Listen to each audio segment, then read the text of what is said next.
आज हम लोग जानने की कोशिश करते हैं कि गुर्दे क्या हैं, जिन्हें किडनीज भी बोलते हैं। ये क्या काम करते हैं और कैसे काम करते हैं।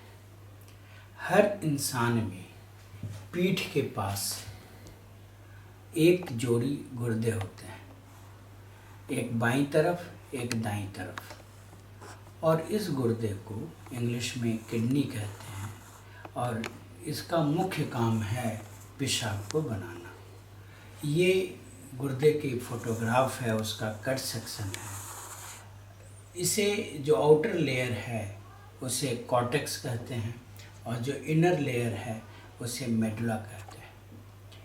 अब आप देख सकते हैं कि यहाँ पे काफ़ी ब्लड सप्लाई इस आर्टरी के जरिए जाता है और आपको सुन के आश्चर्य होगा कि 20% ऑफ कार्डियक आउटपुट पूरे शरीर में पंप किया गया जो खून है उसका 1/5वां हिस्सा किडनी को जाता है। क्यों? क्योंकि किडनी का काम है इस गंदे खून को साफ करना, और किडनी में जो बेसिक फिल्ट्रेशन होता है, जो सफाई का काम है, वो नेफ्रॉन करता है। तो अगर हम किडनी का कट सेक्शन देखें तो ये बाहरी हिस्सा कॉर्टेक्स है, इनर एरिया मेडुला है, और इसकी जो बेसिक वर्किंग यूनिट है वह है नेफ्रॉन। एक गुर्दे में लगभग 10 लाख नेफ्रॉन होते हैं और ये छोटे छोटे फिल्टर्स नेफ्रॉन्स जो 20 लाख हैं वो मिल करके लगातार यूरिन का निर्माण करते रहते हैं। अगर नेफ्रॉन को और नज़दीक से देखें तो इसकी शुरुआत इससे होती है जिसे ग्लोमेरुलस बोलते हैं। ये एक दूसरा फोटोग्राफ है। किडनी का ये हिस्सा है, ये कॉर्टेक्स है, ये मेडुला है। नेफ्रॉन का ग्लोमेरुलस है जिसमें एक पतली ट्यूब नीचे की ओर जाती है मेडुला की ओर, फिर ये वापस ऊपर की ओर आती है, फिर ये कलेक्टिंग ट्यूब्यूल में मिल जाती है, और ये है ग्लोमेरुलस की बनावट। ये सरल ढंग से इसमें दर्शाया गया है।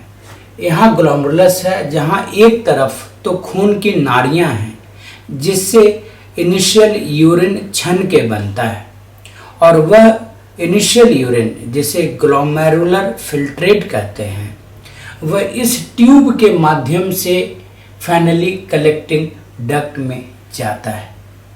और यह प्रोसेस बहुत सरल नहीं है। भगवान को इतनी लंबी ट्यूब्यूल बनाने की क्या ज़रूरत पड़ी वो मैं आपको अभी समझाता हूँ। ये ग्लोमेरुलस है, एक तरफ खून आया और ये चला गया, और ये बोमेंस कैप्सूल कहते हैं जो कप की तरह है। तो इस ग्लोमेरुलस में ब्लड की तरफ जो हाई प्रेशर है वह इस छन्ने की तरह काम करता है, और खून का जो एक्स्ट्रा पानी है वो यहाँ पे छन के बाहर आ जाता है। जो खून के अंदर की काम की चीज़ें हैं जैसे आरबीसी, डब्ल्यूबीसी, प्रोटीन, ये सब चीज़ें बाहर नहीं आती, लेकिन जो जहर है, जो रोज़मर्रा के मेटाबॉलिज्म पे या रोज़मर्रा की ज़िंदगी में जो जहर बनता रहता है वह इससे छन के बाहर आ जाता है। हम जो दवाइयाँ खाते हैं उन दवाइयों का भी यहीं से एक्सक्रीशन होता है। इनिशियल ग्लोमेरुलर फिल्ट्रेट जो होता है वो काफ़ी ज़्यादा अमाउंट में होता है। तकरीबन एक दिन में इन 20 लाख फिल्टरों के द्वारा 180 लीटर ग्लोमेरुलर फिल्ट्रेशन या फिल्ट्रेट का निर्माण होता है। अब यह 180 लीटर इनिशियल यूरिन 24 घंटे के अंदर तकरीबन 1.5 लीटर यूरिन में गाढ़ा हो जाएगा। कैसे?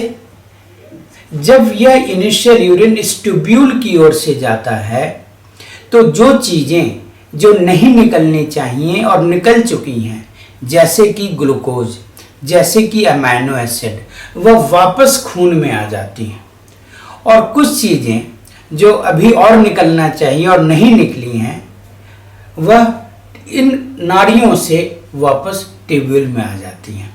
तो जब यह इनिशियल यूरिन ट्यूब्यूल के जरिए जाता है तो इस यूरिन की प्रोसेसिंग होती है। काम की चीज़ें जो एक्सक्रीट हो गई हैं वो वापस अब्जॉर्ब हो जाती हैं और वो चीज़ें जो निकलना है वो इस ट्यूब्यूल के थ्रू निकलती रहती हैं।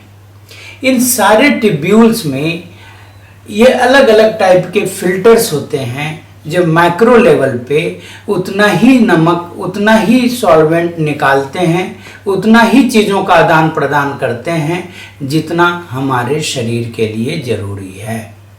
और इस क्रम में एक्स्ट्रा पानी भी अब्जॉर्ब हो जाता है और फाइनली जब यूरिन इस ट्यूब्यूल में आता है तो वह यूरिन का निर्माण ऐसा होता है कि हमारा जहर पर्याप्त मात्रा में निकल जाए और जिन चीज़ों को नहीं निकलना है वो नहीं निकले।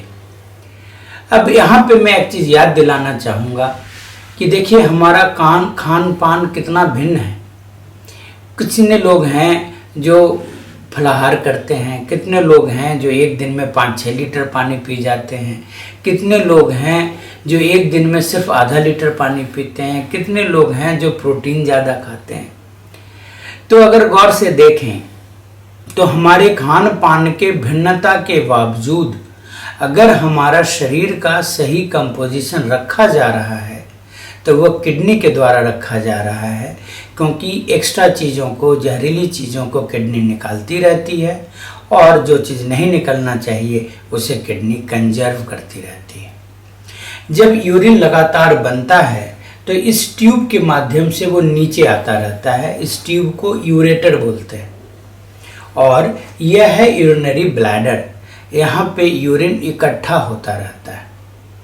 अब जब यूरिन कुछ इकट्ठा हो जाए और उस इंसान के लिए ये सोशली कन्वीनियंट हो जाए तो वह इंसान यूरिन को पास कर देता है। तो ये है कि हमारी यूरिन कैसे बनती है। लेकिन किडनी का काम इतना सिंपल भी नहीं है। इसके अलावा किडनी बहुत ही डायनेमिक ऑर्गन है। अभी आपने सुना कि यह जहर को निकालता है, ब्लड के जितने अनायन कैटायंस हैं इनको रेगुलेट करता है, यह खून के तेजाब के लेवल को भी नियंत्रित करता है। हमारा ब्लड एक निर्धारित पीएच अराउंड 7.4 ही रहना चाहिए और जो शरीर में तेजाब या एसिड लगातार बनते रहते हैं मेटाबॉलिज्म में हमारे खान पान के द्वारा, उसको भी नियंत्रण करने का काम किडनी ही करता है। कुछ हार्मोन्स का निर्माण किडनी करता है, जैसे एरिथ्रोपोएटिन। ये एक हार्मोन है जो खून के निर्माण में मदद करती है। एक और हार्मोन है कैल्सिट्रियोल, कैल्शियम हेमोस्टेसिस। इसके द्वारा विटामिन डी और कैल्शियम का रेगुलेशन किडनी करती है। ब्लड प्रेशर का नियंत्रण किडनी करती है। कुछ लोग सोचते हैं कि बीपी हार्ट रेगुलेट करता है, नहीं। रेनिन एंजियोटेंसिन हार्मोन के द्वारा किडनी बीपी को रेगुलेट करती है और ब्लड के वॉल्यूम को एडजस्ट करना, जो अभी मैंने आपको समझाया। तो अगर किसी मरीज में किडनी की कमजोरी हो जाए तो क्या होगा? अब आप अंदाज लगा सकते हैं कि अगर जहर नीचे नहीं निकलेगा तो जहर की मात्रा खून में बढ़ेगी और वह टॉक्सिन जब जमा होगा तो उसे यूरेमिया कहते हैं। पेशेंट को भूख नहीं लगता, गैस होता है। तो इन चीज़ों को नज़रअंदाज, इन सिम्टम्स को नहीं करनी चाहिए। शरीर का पर्याप्त पानी नहीं निकलेगा तो शरीर में सूजन आएगी। तीसरी बात है कि खून का निर्माण नहीं होगा तो एनीमिया होगा या खून की कमी आएगी। ब्लड प्रेशर डिस्टर्ब हो जाएगा, कैल्शियम का लेवल डिस्टर्ब हो जाएगा, हड्डियों में कमजोरी आएगी, खून में तेजाब का लेवल बढ़ जाएगा जिससे हड्डियां गलने लगेंगी और शरीर में पानी का उतार चढ़ाव हो जाएगा।